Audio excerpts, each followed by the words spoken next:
First, former pop star Linda Ronstadt. You remember You're No Good, you're no good, baby, you're no good. Well, Linda's joined the long list of celebrities and other public figures who've berated President Bush for his lack of intelligence. But it's not just singers and movie stars who are suggesting that George Bush's mental weakness is damaging America's credibility at home and abroad. Ronstadt said this earlier. The Dixie Chicks said they were embarrassed he was from Texas. Well, I'm embarrassed George Bush is from the United States. The president is an idiot. He's enormously incompetent on both sides, on both the domestic and international scenes. That is no doubt a sentiment that is shared in some of the capitals of our friends and foes alike. Maybe because the president has such a long history of public gaffes. But is that evidence that George W. Bush is stupid or just inarticulate? Take a look and decide for yourself. I think tide turning, as I remember, I was raised in the desert, but tides kind of turn. It's easy to see a tide turn. Did I say those words? No question that the enemy has tried to spread sectarian violence. They use violence as a tool to do that. We need an energy bill that encourages consumption. Our enemies are innovative and resourceful, and so are we. They never stop thinking about new ways to harm our country and our people, and neither do we. We must never stop thinking about how best to defend our country. I'm the decider, and I decide what is best. The United States of America is engaged in a war against a extremist group of folks. Families is where our nation finds hope, where wings take dream. If you don't stand for anything, you don't stand for anything. If you don't stand for something, you don't stand for anything. Fool me once, shame on you. If fool me, we can't get fooled again. In my State of the Union, or my speech to the nation, whatever you want to call it, at the high school level, and find out that the literacy level of our children are appalling. I hear there's rumors on the internets that we're going to have a draft. You're working hard to put food on your family. I know the human being and fish can coexist peacefully. Tribal sovereignty means that. It's sovereign. You've been given sovereignty, and you're viewed as a sovereign entity. Okay. And therefore, the relationship between the federal government and tribes is one between sovereign entities. They underestimated the compassion of our country. I think they underestimated the will and determination of the commander-in-chief, too. Sounds like me. So is the president intelligent? And do we need a brilliant president, or just somebody who surrounds himself with bright people? Here to help answer that question, Lawrence O'Donnell, a political analyst, also John Funn from OpinionJournal.com. Now, John, this isn't just about Linda Ronstadt. I've heard Republicans and Democrats start saying this privately, liberals and conservatives. Heck, Frenchmen and friends alike talk privately about George W. Bush, and they're saying what these music stars and rock stars are saying, that George Bush's lack of gravitas is hurting America at home and embarrassing us abroad. Is that a fair question to ask? It's the wrong question. Look, George Bush wakes up every morning, and for the whole day he arm wrestles the English language, and he often loses. He's inarticulate. That is not the same thing as being stupid. The inarticulate can often be shrewd, and the fluent can often be fatuous.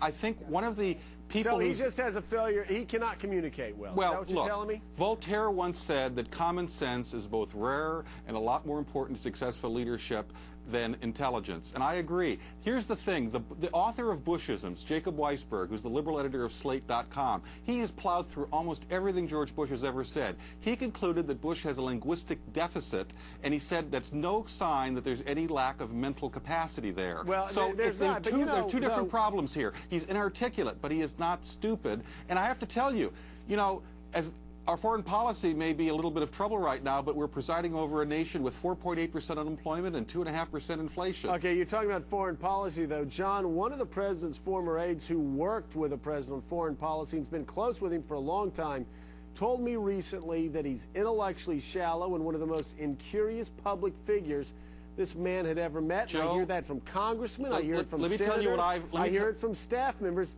Shouldn't Joe, that concern us? Yes. Let me tell you two things that do concern me. Someone once told me a long time ago, George Bush is a great guy, but the smirk is real. There's a smart aleck nature to him, and I would say while he's intelligent, he is not always imaginative. And I wish there were a little bit more imagination and curiosity. Right, and I agree with you. You know, we're not the only ones who've noticed George Bush's blunders. Recently, The Daily Show picked up on his obsession with food.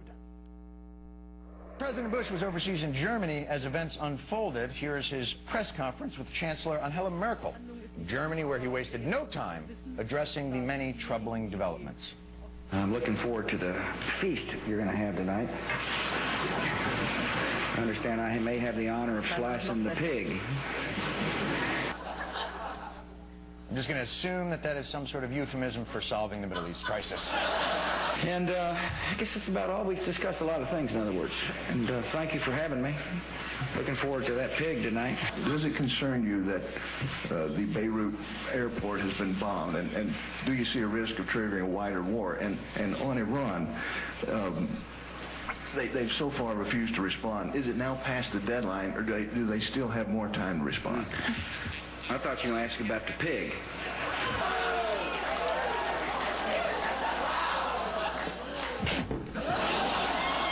You know, Lawrence, Democrats and liberals love to talk about how stupid Ronald Reagan was, and then this book came out of Reagan's letters, and they changed their opinion overnight. Do you think the same thing could happen with George W. Bush? Well, boy, this guy is so easy to make fun of. I mean, possibly the easiest ever at this point. The prejudice against Reagan, Joe, was almost entirely the fact that he was an actor. There was a presumption that he's dumb because he used to be an actor. There wasn't any real overt evidence that you couldn't run this kind of set of clips on Ronald Reagan. You just didn't get this kind of gaffe from him in a consistent basis. You know, I mean, John Fund wants to say the president is intelligent. I don't know the president. I don't know how you can make the judgment that he is intelligent without working very closely with him, because he doesn't make a lot of public exhibition of a dazzling intelligence. It just isn't there. You know, Lawrence, it's interesting. If you look at clips of George Bush, though, when he was governor of Texas, he seems so much more confident. He seems so much more self-assured. And it's almost like the more he stumbles over his tongue, the more he realizes that he's maybe overmatched by the English language, and it seems he's losing confidence by the day.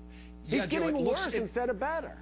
It looks like he's overmatched by the job. It looks like he's overwhelmed by it, and it's just out of his league, especially ever since Katrina. From Katrina onward, his imagery feeds a level of incompetence that is very unusual. And so everything he does now, he's allowed no margin of error on these kinds of gaffes now, whereas if he'd had a bunch of real policy successes to point to, and if Iraq was a real policy success, that guy could fall down everywhere he went. And